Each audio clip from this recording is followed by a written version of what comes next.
Assalamualaikum warahmatullahi wabarakatuh. Perkenalkan, nama saya Hoirunisa, NPM 192191034, kelas 2A Pendidikan Jasmani.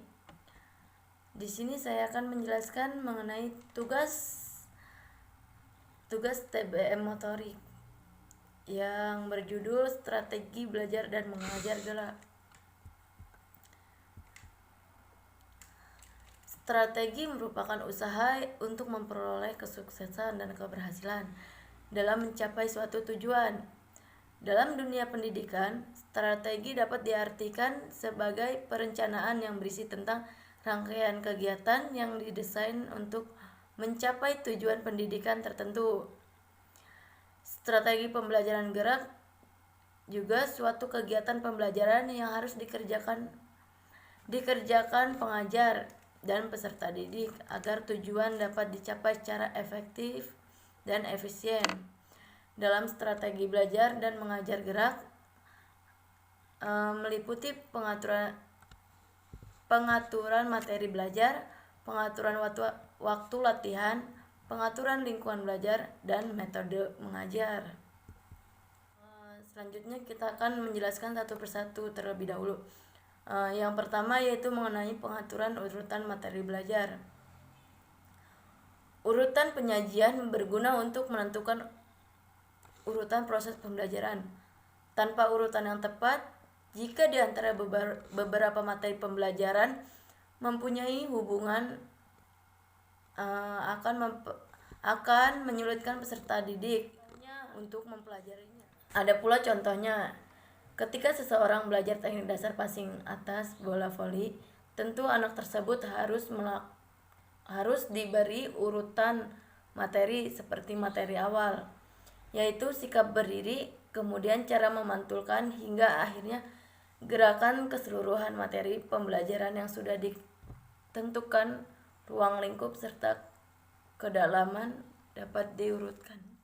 Selanjutnya mengenai pendekatan prosedural, di mana di sini harus adanya langkah-langkah secara urut sesuai dengan melaksanakan tugas.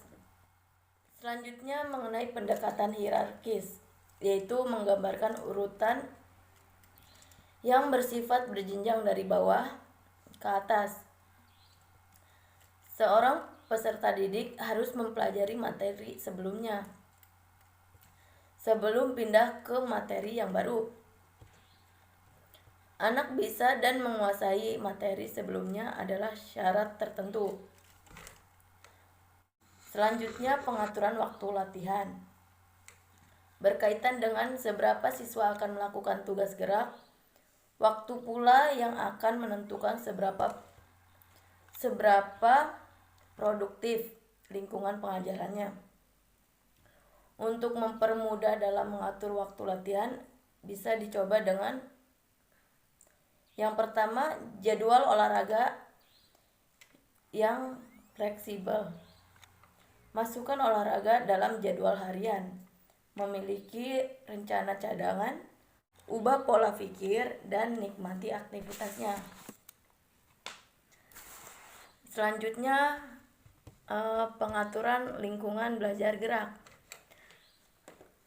Merupakan suatu kegiatan yang didasarkan atas berbagai pertimbangan. Ada pula prinsip pengaturan lingkungan belajar. Yang pertama, tingkat perkembangan, baik dalam segi perkembangan kognitif, motorik bahasa maupun psikososial. Selanjutnya, stimulus perkembangan. Lingkungan siswa harus memberikan kesempatan agar siswa bebas bereksplor, penyelidikan, interaksi sosial, dan peningkatan kemampuan koordinasi gerak. Selanjutnya, menghindarkan anak cedera. Bisa dengan menata penempatan atas, pemilihan alat untuk proses belajar yang aman. Selanjutnya, informasi yang berkaitan dengan anak, yaitu mengkondisikan kegiatan belajar. Kegiatan harus dilakukan anak adalah tujuan khusus yang ingin dicapai. Apabila tujuan khususnya adalah mengembangkan interaksi sosial pada anak, maka guru harus mengatur perkembangan agar anak mendapat kesempatan untuk berinteraksi dengan lingkungan. Bisa dengan membuat kelompok, berdiskusi, dan lain-lain. Selanjutnya mengenai metode mengajar, strategi atau cara yang digunakan agar tujuan pembelajaran bisa tercapai.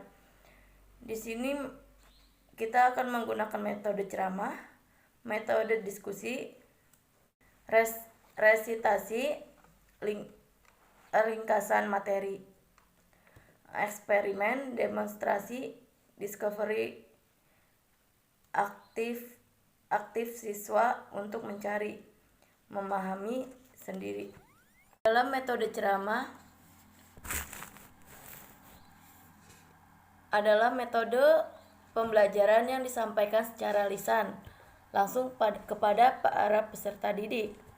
Metode ceramah ini merupakan salah satu metode mengajar yang sering diterapkan oleh guru karena cukup mudah pelaksanaannya dan tidak membutuhkan peralatan tambahan. Namun guru juga harus memperhatikan respon dari peserta didik saat dilakukan metode ceramah. Peserta didik diusahakan tidak mengalami kejenuhan agar materi yang disampaikan guru bisa diterima dengan mudah. Di sini juga ada beberapa yang akan dilakukan agar peserta didik tidak mudah jenuh. Yang pertama, dilakukannya dengan penuh semangat dan keceriaan. Menggunakan bahasa yang santun, baik, dan mudah dicerna oleh peserta didik. Diselingi dengan humor atau candaan yang tetap mengacu pada ranah kesopanan. Yang terakhir, memperhatikan gerak tubuh, tidak berdiam diri di tempat yang sama, gerakan mata, dan sebagainya. Selanjutnya, metode diskusi. Dalam metode diskusi, suatu metode mengajar yang dirancang dalam forum diskusi antar siswa. Artinya, siswa harus mampu memecahkan permasalahan melalui kelompok diskusinya. Untuk memulai metode ini, guru bisa membagi peserta didik menjadi beberapa kelompok. Anggota setiap kelompok juga harus bervariasi. Variasi ini diharapkan bisa beragam pendapat sehingga diperoleh kesimpulan yang sesuai dengan pokok permasalahan yang diberikan oleh guru. Selanjutnya mengenai metode resitasi. Pada dasarnya, metode ini merupakan umpan balik yang diberikan guru pada para peserta didik, yaitu dengan mewajibkan peserta didik membuat ringkasan materi yang telah disampaikan. Materi bisa disampaikan dengan metode ceramah, visual atau melalui suatu video, atau juga melalui audio. Pembuatan ringkasan diharapkan bisa meningkatkan ingatan peserta didik tentang materi yang telah ditulisnya. Selanjutnya mengenai metode eksperimen. Dengan metode eksperimen ini merupakan salah satu metode yang cukup efektif untuk mendapatkan kesimpulan terhadap suatu permasalahan. Dengan adanya eksperimen, para peserta didik diharuskan menjalankan serangkaian proses ilmiah hingga diperoleh suatu hasil. Selanjutnya, metode demonstrasi. Metode ini merupakan integrasi antara gerak dan juga lisan. Untuk menerapkan metode ini, guru harus memberikan suatu contoh melalui gerak disertai penjelasan secara lisan. Misalnya, guru membahas materi tentang lempar lembing. Hal yang harus guru lakukan yaitu bagaimana mempraktekkan lempar lembing itu, beserta pembahasan lengkap dengan teknisnya. Selanjutnya mengenai metode karya wisata. Metode karya wisata ini merupakan salah satu metode yang disukai peserta didik karena mereka bisa belajar di luar kelas dengan melakukan pengamatan secara langsung di lingkungan sekitar. Ada pula metode tanya jawab. Metode tanya jawab ini merupakan suatu metode mengajar yang dimana guru akan memberikan bahan ajar berupa pertanyaan. Dalam hal ini, partisipasi peserta didik sangat menentukan keberhasilan pembelajaran. Kelebihan metode tanya jawab ini bisa melatih keberanian peserta didik untuk menyampaikan suatu pendapat berdasarkan hasil analisisnya terhadap suatu permasalahan. Yang terakhir yaitu metode discovery. Metode ini suatu partisipasi aktif dan mandiri para peserta didik. Sebagai guru, kita hanya berperan mengarahkan suatu kegiatan pembelajaran.